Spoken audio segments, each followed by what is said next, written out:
자, 우리 한 해 시작하면서 1월 한 달 동안에 저는 가능한 한 우리가 이 1년 동안 어떻게 하면 신앙의 중심을 잘 지키며 성공적으로 믿음의 행보를 걸어갈 수 있을까, 여기에 제가 많은 초점을 두고서 말씀을 전하고 있습니다.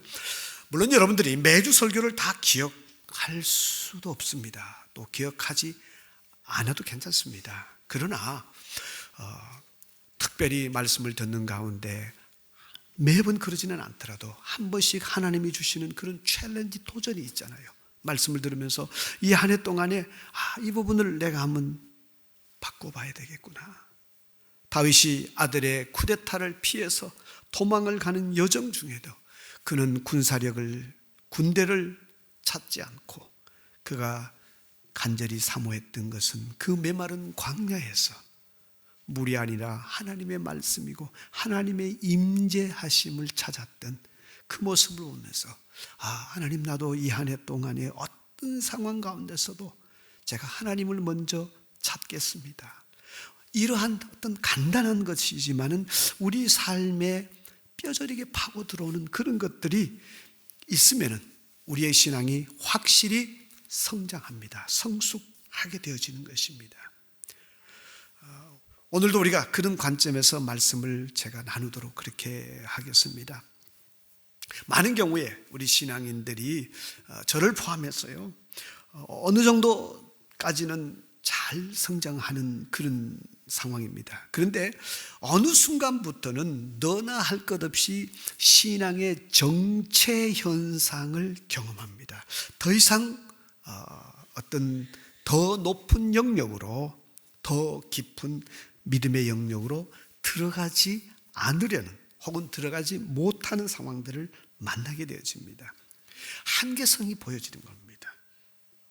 그래서 저는 2020년 이 한 해를 시작하면서 어떻게 하면 우리가 이 신앙의 이 정체성을 뚫고 또 정체되는 이러한 난국을 깨고 우리의 신앙이 계속해서 신앙의 중심에서부터 본질적으로 예수님의 제자로서 성장할 수 있을까, 자라갈 수 있을까, 성숙할 수 있을까, 이 부분에 대해서 한번 찾아보기를 원합니다. 우리가 오늘 읽었던 이 본문은 대단히 잘 알려진 본문입니다. 이 본문에 얼핏 보기에는 선지자가 등장하고 고향이라는 그러한 말들이 나오기 때문에 우리가 잘못 적용할 때도 있습니다.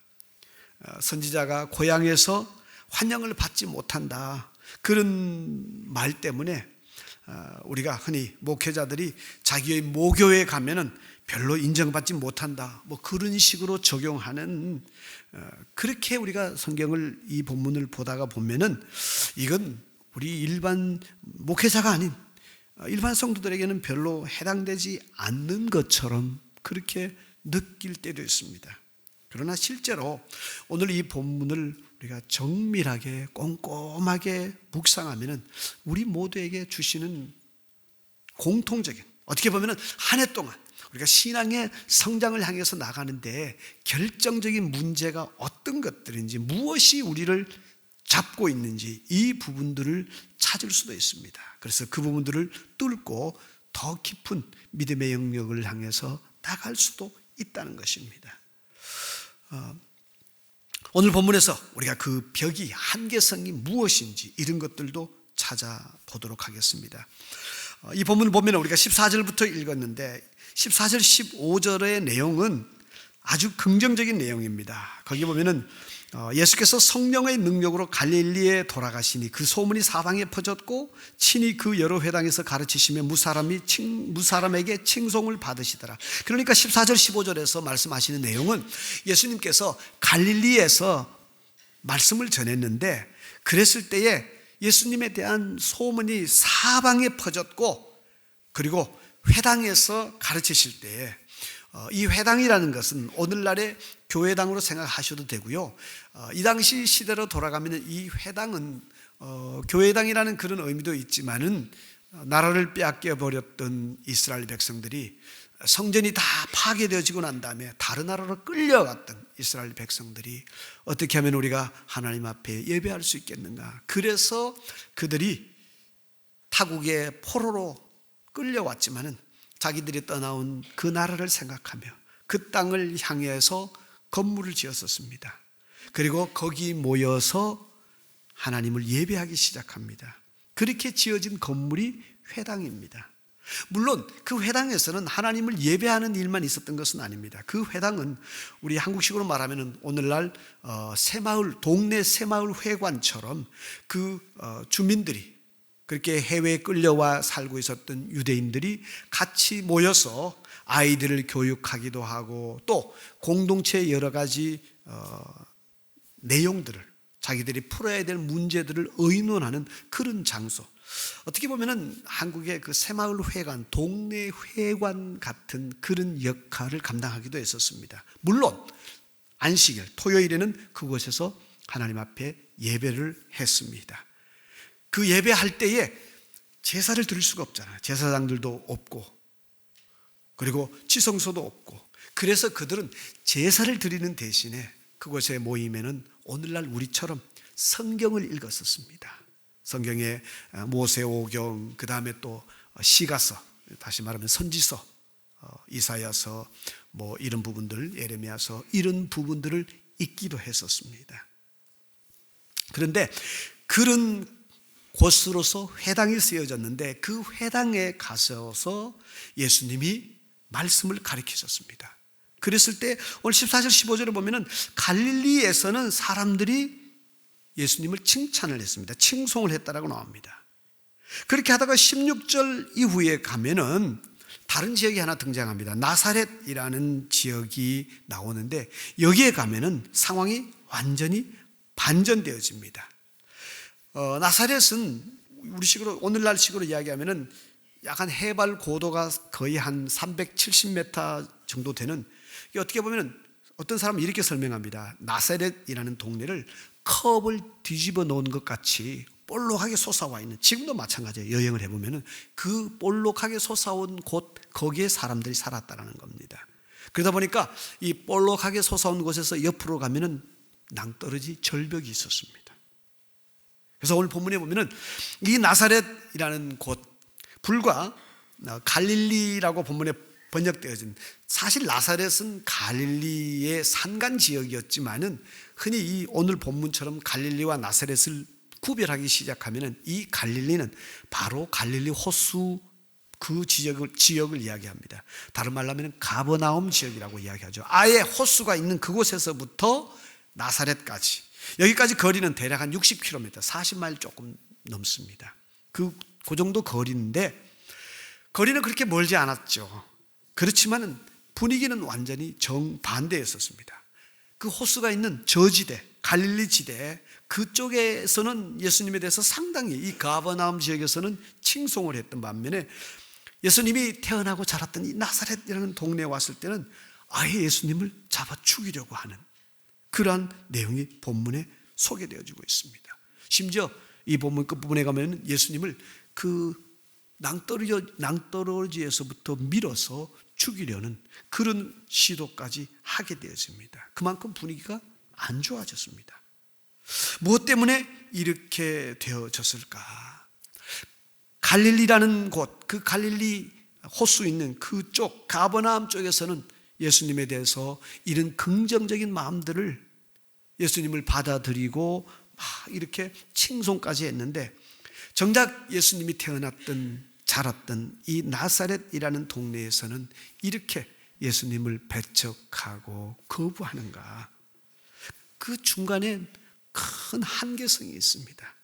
나사렛 사람들이 우린 당신을 받아들이지 않겠습니다 라는 그런 자세, 왜 그랬을까? 이 부분을 우리가 잘 뚫어보고 그 내면을 검사해 보면 오늘 우리의 모습을, 왜 우리가 신앙적으로 더 이상 성장하지 못하고 제자리에 매여 있는가, 이 부분을 어느 정도 찾아갈 수가 있다는 것입니다. 그래서 우리가 이 부분을 한번 들어보고 또 찾아가도록 그렇게 해보겠습니다. 우선에 이 나사렛 사람들이 예수님을 향해서 이 거부하는 이 과정들을 한번 제가 이 본문을 중심으로 해서 이야기를 만들어 보면 이렇습니다. 예수님께서 토요일 날, 안식일 날 이 나사렛이라는 동네에서 회당에 우리식으로 말하면 교회당이라고 합시다. 교회당에 갔었습니다. 그 당시 예배가 다른 것이 아니라 제사가 없었기 때문에 성경 말씀을 읽어주었었습니다. 그리고 그 성경을 읽고 난 다음에 누군가 해석을 하면 됩니다. 그때에 예수님이 회당에 가셨을 때에 보면은 예수님에게 성경을 읽어달라고 성경을 예수님에게 줍니다. 그렇게 예수님에게 전해준 성경이 어느 성경이냐면은 이사야서였습니다. 그 이사야서 성경책을 받은 예수님께서 이사야를 펴셨습니다. 그 편 부분이 이사야 61장에 있는 부분인데 그 부분이 오늘 18절 19절에 요약해서 우리에게 소개되어지고 있습니다. 우리 18절 19절 한번 읽어볼까요? 시작. 주의 성령이 내게 임하셨으니 이는 가난한 자에게 복음을 전하게 하시려고 내게 기름을 부으시고 나를 보내사 포로된 자에게 자유를 눈먼 자에게 다시 보게 함을 전파하며 눌린 자를 자유롭게 하고 주의 은혜의 해를 전파하게 하려 하심이라 하였더라. 자, 예수님께서 이 말씀을 읽으셨습니다. 그리고 20절에 보면은 아주 이 누가복음의 저자였던 누가가 정말 꼼꼼하게 기록했어요.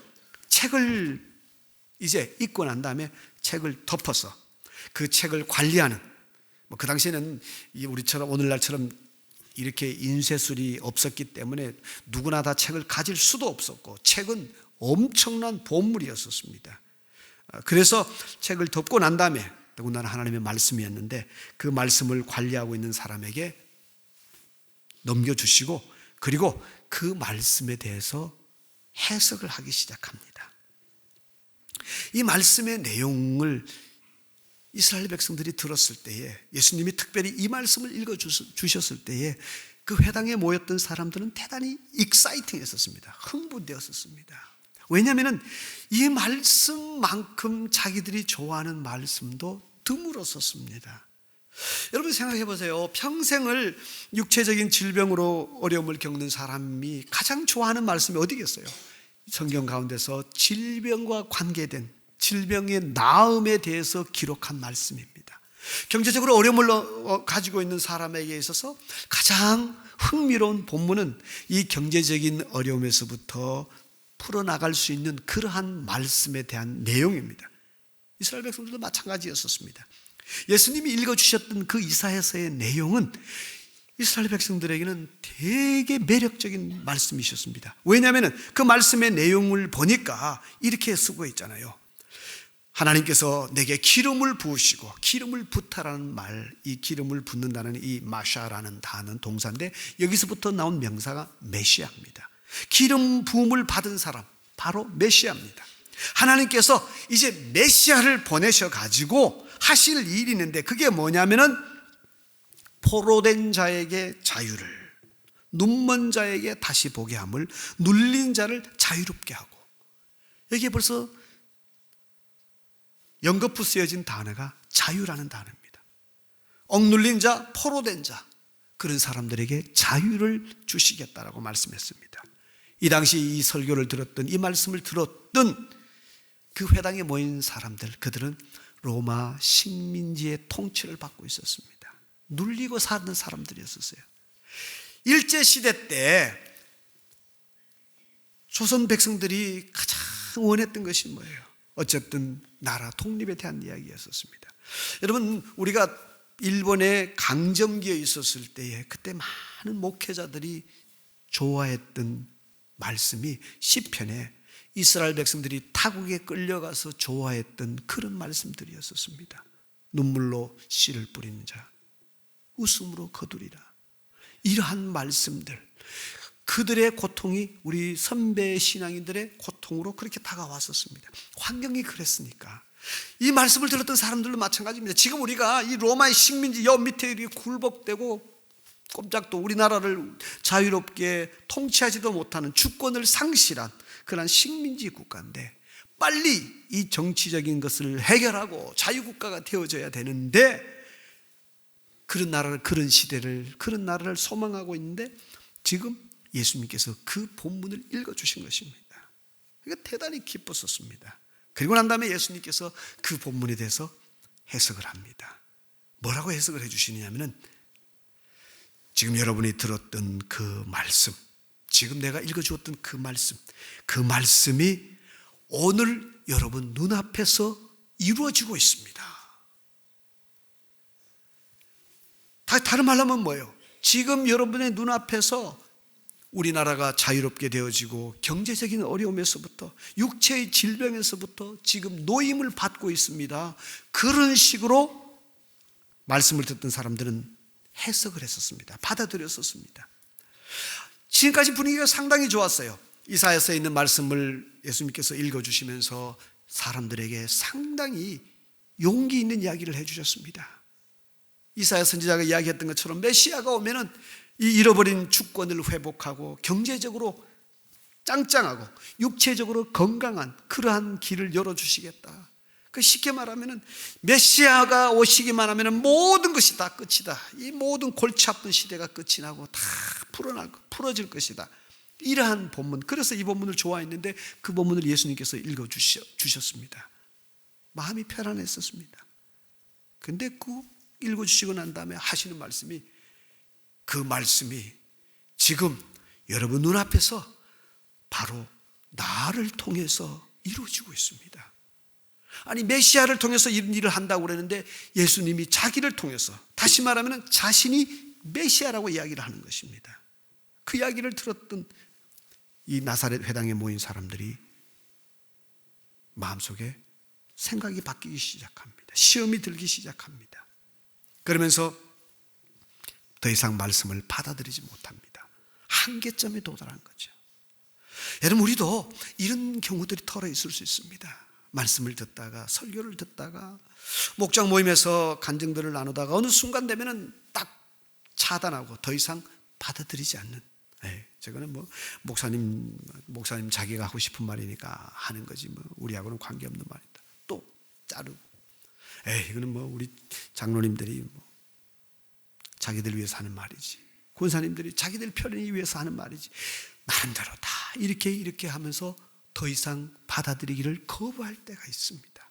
그런 상황이 이 본문에 제시된 것입니다.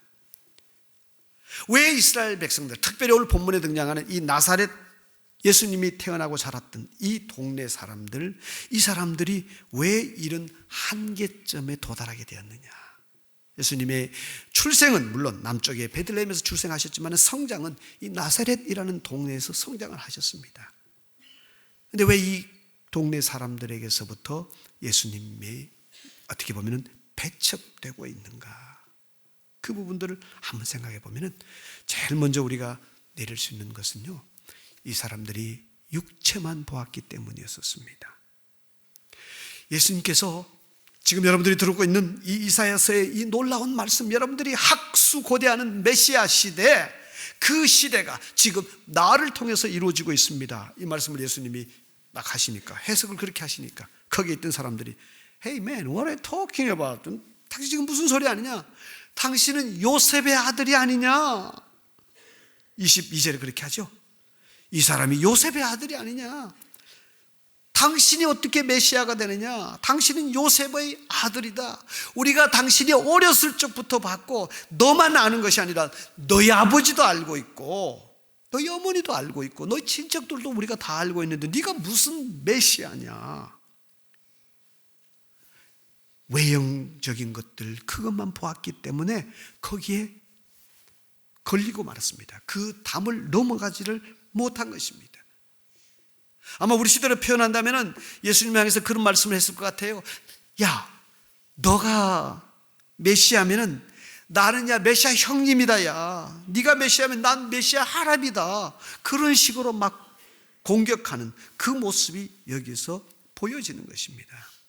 그런데 이런 식의 자세, 예수님을 향해서 가지고 있었던 그 예수님의 배경, 육체적인 배경, 이것만 보고서 거절했던 이 모습이 우리 삶에 있어서도 얼마든지 드러날 수 있습니다.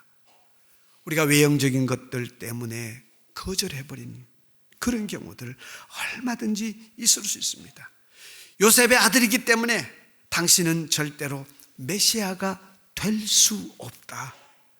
이것 때문에 예수님을 거부했고 더 이상 예수님에 대해서 알아갈 수가 없었던 것처럼 우리도 어떤 경우에 이 육체적인 것들에 집착하다가 보면은 정말 주어야 될 것들을 우리가 포기할 때가 있습니다. 듣지 못할 때가 있다라는 것입니다. 이거 정말 우리가 주의해야 됩니다. 1년 내내 우리가 말씀을 듣습니다. 설교를 듣습니다. 어떤 날은 좋은 관계성 속에서 말씀을 들을 때가 있고 어떤 날은 섭섭함 속에서 말씀을 들을 때가 있습니다. 목장 모임도 마찬가지입니다. 좋을 때도 있고 또 식구들끼리도 좋은 관계성이 있는 사람이 있고 그러지 않는 사람들이 있습니다. 그런데 그런 모든 것에 있어서 유감스러운 것은 우리가 말씀을 들을 때에 그냥 말씀은 뒤로 하고 관계성을 가지고서 접근합니다. 너는 나에게 상처를 줬기 때문에 너 말이 나를 아프게 했기 때문에 나는 네가 하나님의 말씀을 읽든 하나님의 말씀을 적용하든 난 일단 나하고는 관계없는 이야기야. 너나 잘 먹고 살아. 이런 식의 자세가 이 나사렛 사람들의 자세고 우리 가운데서도 그런 자세들이 나타날 수 있다는 것입니다. 육체만 보기 때문에 내가 육체적으로 받았던 어떤 서운함, 육체적으로 받았던 그 반대도 있습니다. 기쁨이 있어요. 나랑 같이 자주 식당도 가고 같이 가주기 때문에 심지어 메시아가 아닌 사람을 메시아라고 해도 그래 맞아라고 따라오는 그런 경우들이 신앙인들 속에 있다라는 것입니다. 인간관계 때문에 하나님의 말씀이 명확히 아니라고 함에도 불구하고 고개 끄덕여주고 움직이는 사람들, 그 사람들은 오늘 본문에 있는 또 다른 반대편에 있지만은 똑같은 그러한 종류의 사람입니다. 육체를 얕잡아 보기 때문에 하나님을 보지 못했다면은 또 다른 경우는 육체를 너무 높였기 때문에 그래서 하나님이 전혀 아님에도 불구하고 하나님의 말씀인 것처럼 접근하고 대우하고 따라가는 이런 것이 우리 속에 있다면은 우리는 영적으로 자라는데 한계가 있습니다. 여러분, 제가 노회에서 일을 보고 총회에서 일을 보면서 상대가 선배이기 때문에, 대학 선배고 신학교 선배이기 때문에 명확히 성경적으로 옳지 않는 방식을 취함에도 불구하고 그게 전혀 문제가 아닌 것처럼 그렇게 대한다면은 사실 비겁한 사람이죠. 그것이 내 삶의 하나의 패턴이 되면은 저는 목사로서는 이미 끝장난 사람입니다. 여러분들도 마찬가지. 여러분들이 집사든 장로든 권사든 교사든 어떤 포지션에 있든 간에 그걸 넘어서서 절대로 사람의 겁질을 보고서 그 사람이 나누는, 그 사람이 이야기하는 하나님의 하나님 되심을 버려버리는 그러한 실수, 그 사람의 껍질 때문에, 그 사람과의 상처 때문에, 그래서 그가 하는 아름다운 이야기도 다 포기해버리거나 혹은 그 사람과의 개인적인 어떤 그 친근 관계 때문에, 학연 때문에, 지연 때문에 분명히 하나님의 말씀에 어긋나지만은 무조건 밀고 따라가는 이 두 개는 우리가 정말 피해야 될, 1년 동안 믿음의 성장을 원하신다면 여러분들이 거기서부터 멈추어 서야 됩니다. 이것은 하나님의 길이 아닙니다. 이것은 비록 당신은 교육받지 못했고 여러 가지로 약하지만은 그럼에도 불구하고 당신이 지금 하는 말 속에 하나님의 영광이, 하나님의 뜻이 있습니다. 그것은 성경적으로 맞는 얘기입니다. 우리가 비록 한때는 서로가 싸웠지만 그래도 당신이 지금 하는 이야기는 하나님의 말씀과 맞습니다. 그래서 저는 그 말씀을 따릅니다. 그렇게 되어졌을 때 우리가 영적으로 성장해 나갈 수 있습니다. 또 한 가지 우리가 두 번째 이 본문을 통해서 만날 수 있는 것은요, 왜 이 나사렛 사람들은 더 이상 영적으로 성장하지 못하고 가장 가까이 있었던, 그리고 그들이 가장 깊은 교제를 할 수 있었던 그 예수님을 더 이상 보지 못하고 멈추게 되어졌느냐? 두 번째 우리가 만날 수 있는 것은 이 사람들이 원하는 것이 너무나도 육체적인 것들이었기 때문입니다. 18절에서부터 19절에 등장하는 이 말씀 읽어주었을 때에 이사야서에 있는 말씀 읽어주었을 때 너무너무 좋아했었습니다. 이스라엘 백성들이 자나깨나 소망했던 메시아 사상이었기 때문입니다. 메시아가 오기만 하면 모든 것은 정리되어지고 완벽하게 되어질 것이다, 그런 생각을 하고 있었습니다. 그런데 하나 문제가 있었는데, 이분들이 가지고 있었던 그 메시아 사상은 전부 다 눈에 보이는 육체적인 것이었습니다. 정치적으로 로마로부터 해방되어지고, 경제적으로 가난한 하루하루 먹고 살아야 되는 그 가난에서부터 우리가 벗어나는 것이고, 육체적으로는 질병과 연약함, 이 질병에서부터 나음을 입는, 그래서 건강하게 살아가는, 그게 메시아가 오면은 우리가 경험할 사건입니다. 그렇게 이들이 보고 있었습니다. 그렇게 기대하고 있었습니다. 그러다 보니까 예수님께서 내가 하나님이 보낸 메시아고 내가 기름 부음을 받은 자다라고 이야기했을 때 받아들일 수가 없는 것입니다. 무슨 당신이 로마로부터 우리를 식민지에서부터 풀어주었느냐? 당신이 우리를 경제적으로 한 푼이라도 더 부유롭게 만들어준 적이 있느냐? 당신 때문에 우리가 이 질병에서부터 다 나음을 입었느냐? 그러지 않지 않느냐? 그렇게 공격하기 시작합니다. 그런데 우리가 지금 알다시피 오늘 이 본문에 있는 이 말씀은 사실 외형적인 그런 정치적이고 경제적이고 육체적인 그러한 관점에서 이사야가 쓴 얘기가 아니라 이것은 영적인 부분입니다. 특별히 18절 보면은 여기에 자유라는 단어를 2번씩이나 쓰고 있습니다. 억눌렸다는 거죠. 억압받고 있었다는 것입니다. 그 억압이라는 것은, 이 본문에서 말씀하고 계시는 억압이라는 것은 다른 것이 아니라 영적으로 죄악으로부터 눌린 억압된 상태를 이야기하는 거거든요. 경제적으로 정치적인 그런 억압, 이것이 아니라 죄악의 문제, 죄로부터 억눌려져 있는 그러한 상태, 거기서부터 메시아가 오면은 자유를 줄 것이다. 실상 우리가 살아가면서 예수 그리스도, 메시아로 오신 예수 그리스도를 참 깊이 우리가 알아가면은 외형적인 억눌림에서부터 풀어지는 것이 사실입니다. 우리가 육체적인 한계성을 가지고 육체적인 장애를 가지고 질병을 가지고 있는 사람들이 예수님을 만났을 때에 그들의 그 장애가 없어지지는 않았었습니다. 그러나 그 장애가 그들에게 아픔이 되고 불편함이 되는 것은 육체적으로 분명히 사실입니다. 그렇지만 예수 그리스도의 은혜 속에 들어갔을 때 그들은 그 장애 속에서 자유함을 얻습니다. 더 이상 그 장애 때문에 내가 영적으로 눌려 살고 이 장애로 인해서 내가 인간으로 대접도 못 받고 내가 왜 살아야 되느냐, 그런 생각을 하는 것이 아니라 오히려 이 장애를 통해서 하나님이 하시고자 하시는 일이 무엇인가, 내가 이 장애를 통해서 세상 가운데 무엇을 드러내고 세상 가운데서 어떤 사람들을 사랑하고 도와주며 살아갈 수 있을까, 어떻게 하면 가치 있게 의미 있게 살아갈 수 있느냐, 이런 부분으로 방향이 바꿔지기 시작합니다. 이게 바로 억눌림에서부터 자유하는 것입니다.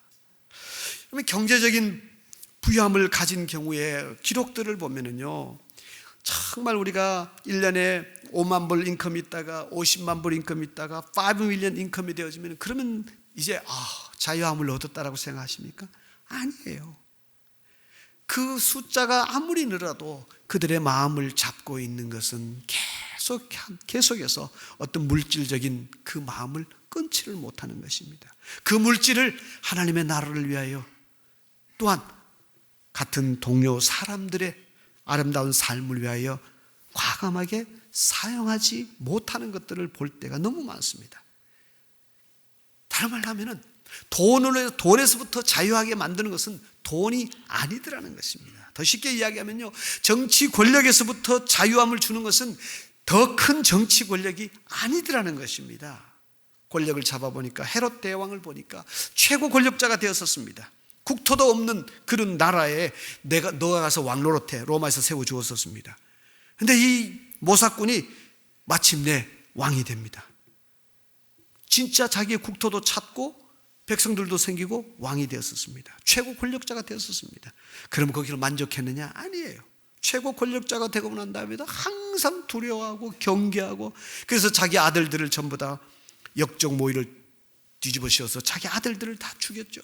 자기 부인도 역적 모의로 죽였죠. 자기 장모도 역적 모의로 죽였었습니다. 그 집에 태어나는 사람들은 다 역적 모의로 그렇게 해서 죽였던 사람이 헤롯 대왕입니다. 권력은 권력으로서 자유함을 받을 수가 없습니다. 그러한 곳에서 진정한 자유는 영적인 것의 자유함에서부터 만나는 것입니다. 주님은 그런 부분을 지적하고 계셨습니다. 그런데 늘 기다리는 것이, 예수님에게서 기다리는 것이, 주일날 교회 와서 우리가 기다리는 것이, 원하는 것이 육적인 것에 한한다면 영적으로 여러분들은 성장하지 못합니다. 내년 이때가 되어도 여전히 우리의 영적인 수준은 여기서 그대로 머무를 것입니다. 매주일 교회에 출석하는 중심적인 이유가, 내가 하나님 앞에 예배하러 가는 그 이유가 인간적인 필요 때문에, 오늘도 목사님한테 가서 그래도 뭐 눈도장이라도 찍어야지, 뭐 이런 거 저런 거 가서 이것도 해야지 저것도 해야지, 인간적인 이유 때문에 그러는 거, 그것이 한두 번은 그럴 수 있습니다만 매주일 교회로 오는 것이 그러한 인간적인 이유 때문에 나온다면 우리가 영적으로 성장하지 못합니다. 나사렛 사람들은 자나깨나 외형적인 것, 경제적인 것, 정치적인 것, 그러한 것들 생각하다가 결국은 모든 것들을 다 잃어버리는 안타까움 속에 들어갔다는 사실을 여러분들이 기억하시기 바랍니다. 전 여러분들에게 과감하게 제안합니다. 여러분들이 주일날 교회 오실 때 육적인 그러한 어떤 디맨드, 욕구들, 이거 조금 자제했으면 좋겠습니다. 나는 오늘 하나님 앞에 예배하러 가서 다른 것이 아니라 예배 속에서 오직 예배 가운데 하나님의 음성을 듣고 내 삶을 하나님 앞에서 세워가겠습니다. 이러한 어떤 근본적인 챌린지, 도전을 하고 하나님 앞에 나와서, 그래서 우리의 믿음이 날마다 매주마다 성장하는 그러한 은혜가 넘칠 수 있기를 주의 이름으로 축복합니다. 마지막으로 또 한 가지, 왜 이 나사렛 사람들은 한계점에 도달했냐, 한 가지 보면은 특별한 면이 있습니다. 예수님께서 그 회당에 모인 사람들을 이제 꾸짖습니다. 잘 나가다가 예수님이 내가 바로 당신들이 그렇게 바라던 그 메시아다라고 이야기했을 때, 당신이 무슨 메시아, 당신이 요셉의 아들이지 않느냐, 당신이 우리하고 뭐 맞짱뜨는 수준밖에 안 되는데 당신 나보다 더 가난하지 않아, 그렇게 대하기 시작합니다. 그 이야기를, 그 반응을 보셨던 주님께서 한 이야기를, 역사적인 자료를 이야기합니다. 잘 들으십시오 여러분. 그렇게 하면서 예수님이 말씀합니다. 예수님보다 그 오래전에 엘리야 시대가 있었습니다. 예수님 오시기 무려 한 700여 년 전에 엘리야라는 선지자가 살았는데, 그 엘리야 시대 때 3년 6개월 동안 가뭄이 들었었습니다. 먹고 사는 것이 정말 힘들었었습니다. 그랬을 때에 하나님께서 이스라엘에 있는 모든 과부들, 그 당시 과부들이 가장 먹고 살기 어려웠잖아요. 가장 약자들이었었습니다. 이스라엘 땅에 있는 그 많은 약자들, 과부들을 포기하시고 시돈 땅, 이방인의 땅이었었습니다. 그 이방인의 땅 사렙다의 과부 집에 가셔서 그 과부를 먹여 살리도록, 선지자 엘리야를 통해서 먹여 살리도록 그렇게 하나님이 길을 열어주셨습니다. 그 엘리야 시대가 끝나고 그의 제자였던 엘리사가 엘리야를 대를 이었었습니다. 엘리사 시대 때 하나님께서 이스라엘에도 많은 나병 환자들이 있었지만 그 나병 환자들을 치유해 주신 것이 아니라 이방인의 땅, 이방인이었던 이 시리아 출신인 나병 환자 나만만 고쳐주셨다, 그 이야기를 하셨습니다. 이 두 사람, 엘리야와 엘리사를 통해서 하나님의 능력을 경험했던 이 두 사람의 공통점은 이방인입니다. 이방인의 땅에 살고 있었던 사람들이었습니다. 그 이야기를 듣고 난 다음에 이스라엘 백성, 이 회당에 있던 사람들은 가슴에 있었던 불만이 터지기 시작했었습니다. 이방인들, 우리가 그렇게 우습게 보는 이방인들, 저 사람이 지금 이방인들을 우리보다 더 우리가 본받아야 될, 우리가 표준으로 삼아야 될, 우리가 모범으로 세워야 될 사람으로 이방인을 세우고 있다. 이것이 너무 불편했었습니다. 그래서 이 본문의 후반부에 가면은 회당에 있는 자들이 이것을 듣고 다 크게 화가 나서 이 예수님을 동네 밖으로 쫓아내고 언덕에서 낭떠러지에서 밀어 떨어뜨려서 죽이려고 그런 시도까지 하게 되었습니다. 왜 이렇게 돼요? 왜 이렇게 합니까? 이 사람들이 자존심의 벽을 넘어가지 못했었습니다. 정말 제대로 된 사람들이라면 하나님께서 엘리야 시대에 그 많은 과부들이 있었지만은 유대인 과부들을 포기하시고 이방인이었던 사렙다 과부 그 사람을 도와주셨다. 이방인의 땅 시돈 땅에 이스라엘 백성들이 싫어하는 그 땅에 있었던 그 과부를 하나님이 먹여 살리셨다. 엘리사 시대는 이방인 시리아 출신의 나만 장군을 나병에서부터 구해주셨다. 그러면은 왜 하나님이 그렇게 하셨을까? 무엇 때문에 선민이라고 선택받은 자기 백성들 유대인들을 챙기는 것이 아니라 이방인이었던 이 과부와 이 나병 환자를 치유하셨을까? 이 부분에 초점을 맞추면 좋은데 그러지 못했었습니다. 나는 유대인이고 그는 이방인인데, 그래서 이방인이 나보다 더 높이 올라간다는, 이방인을 나보다 더 앞세워야 한다는 이 사실 때문에 자기의 자존심이 꺾였습니다. 넘어가지를 못했었습니다. 이건 우리도 마찬가지입니다. 이 한 해 동안에 정말 우리가 하나님의 은혜를 받을 수 있는 여러 기회와 길들이 있을 수 있습니다. 그런데 많은 기회와 그 길 가운데 우리가 가지고 있는 이 별 볼 일 없는 자존심, 그래도 나는 유대인이고 너는 이방인인데, 이 본문의 사람들이 그렇게 했다면 우리는 이렇게 합니다. 야, 그래도 내가 너를 전도했는데 어떻게 내가 너한테 하나님의 말씀을 듣겠냐, 이렇게 생각합니다. 야, 그래도 내가 집사인데, 내가 권사고 내가 장로고 내가 목사인데 어떻게 내가 당신에게 그런 얘기를 들어야 되겠냐, 이런 생각들을 할 때가 우리에게 있습니다. 이건 여러분 하나님 앞에서 성장하는데 정말 치명적인 독입니다. 저도 이제 목회자로서 50대 중반을 지나가면서요, 노회나 이런 데 가면은 사실 제 반반입니다. 제 위에 반쯤 있다면 제 아래 사람들이 반쯤 있습니다. 반쯤 더 되는 것 같아요. 근데 돌아보면은 제가 20년 전에 목회를 시작했었을 때는 노회에 가면은 다들 선배들이었습니다. 다 배울 사람들이었어요. 배우는 것이 전혀 부끄럽지도 않았었습니다.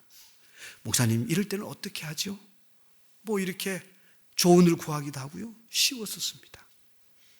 그러나 20년의 세월이 지나면서 이제는 후진들이 점점 더 많아집니다. 그렇게 되어지면서 자칫하면은 이제 제가 배울 수 있는, 제가 교훈을 들을 수 있는 그런 사람들이 제게서 줄어드는 것입니다. 사실 줄어드는 것이 아니라 내 귀가 줄어드는 거죠. 듣기를 거부하는 그런 모습일 수도 있습니다. 당신은 내가 노회장 있을 때 목사로 안수 주었기 때문에, 그래서 내가 당신에게 이 말을 듣는다는 거 자존심 상한다. 그렇게 하면서 우리는 서서히 하나님의 말씀에서부터 벗어나기 시작합니다. 야, 그때 너 동네 술 먹고 다니고 그런 건 너를 내가 전도했는데, 야, 지금 와서 네가 장로가 됐다고 나를 가르치려고 되느냐, 당신이 권사가 됐다고. 그렇게 하면서 우리는 사람과 그 사람 속에서 역사하는 하나님의 말씀을 구별하지 못합니다. 막 갖다 다 버려버립니다. 후배는 나에게 절대로 하나님의 말씀을 줄 수 없는 사람처럼, 집사는 장로에게 존귀한 하나님의 은혜를 끼칠 수 없는 것처럼, 장로는 목사에게 아무런 말씀도 가르칠 수 없는 것처럼 우리는 그런 식의 자기 오만 속에 들어갈 때가 있습니다. 이러한 것들은 절대로 우리를 영적으로 멍텅구리로 만듭니다. 뚫고 나가셔야 돼요. 그가 어린아이든 그가 상대가 누구든지 간에 그의 말 속에서 하나님이 기뻐하시는 하나님의 말씀이 들어있다면 그 사람의 말이 아니라 하나님의 말씀입니다. 그래서 겸허하게 받아들이면 분명히 하나님은 더 존귀하게 쓰십니다. 제가 중진의 목회자지만은 이제 갓 목회를 시작한 후배에게, 그에게 제가 도움을 구하고, 목사님 이럴 때는 어떤 좋은 아이디어가, 좋은 영적인 그러한 생각이 있습니까? 그렇게 해서 그로부터 좋은 것들을 듣고 내 삶에서, 내 교회에서 풀어간다면 정말 제가 아니라 하나님이 기뻐하실 것입니다. 네 속에서 역사하는, 우리 속에서 역사하고 계시는 하나님을 보고 있구나. 그래서 주께서 더 존귀하게 쓰시는 것입니다. 지금 이 나사렛 사람들은 그 점에 있어서 실패했습니다. 우리도 한 해 동안에 자칫하면 이런 부분에 있어서 실패합니다. 내 자존심 때문에. 너는 나에게 죽었다 깨어나도 나로부터 배워야 될 사람이지, 나를 가르칠 생각, 내게 무슨 영적인 영향력을 끼칠 생각은 꿈에도 하지 말아라. 그런 생각이 우리를 병들게 합니다. 때때로 하나님은 우리의 손자 손녀들을 통해서도, 우리가 영적으로 너무 아둔해지면은 손자 손녀들의 입술을 통해서도 하나님의 메시지를 우리에게 나누기도 합니다. 영적으로 깨어있어야 됩니다. 영적인 자존심, 하나님의 은혜를 막아버리는 그 자존심을 버리실 때, 그때 우리는 영적으로 자라갈 수가 있습니다. 말씀을 제가 정리합니다. 여러분, 이 한 해 여러분들 안에 끊임없는 영적인 성장을 원하신다면, 요셉의 아들인데 너 요셉의 아들이지 않는가, 이 생각에서부터 벗어나셔야 됩니다. 나는 유대인이고 너는 이방인인데, 이 생각에서부터, 나는 집사고 너는 평신도인데, 이 생각에서부터, 나는 아버지고 너는 내가 낳은 자식인데, 나는 네가 내 뱃속에 있을 때부터 아는데, 그렇게 하면서 그들 가운데서 역사하시는 하나님의 영을, 말씀을 누른다면 우리는 절대로 영적으로 자라지 못합니다. 이 설교는 여러분들에게도 주는 설교지만 제 자신에게도 하는 설교입니다. 모두가 자신을 내려놓고 우리 속에서 역사하시는 하나님을 바라보신다면, 영적인 열망을 가지고 주님 앞에 겸허하다면 한 해가 지났을 때 정말 아름다운 열매 맺을 수가 있을 것입니다. 그러한 신앙인들이 될 수 있기를 주의 이름으로 축복합니다.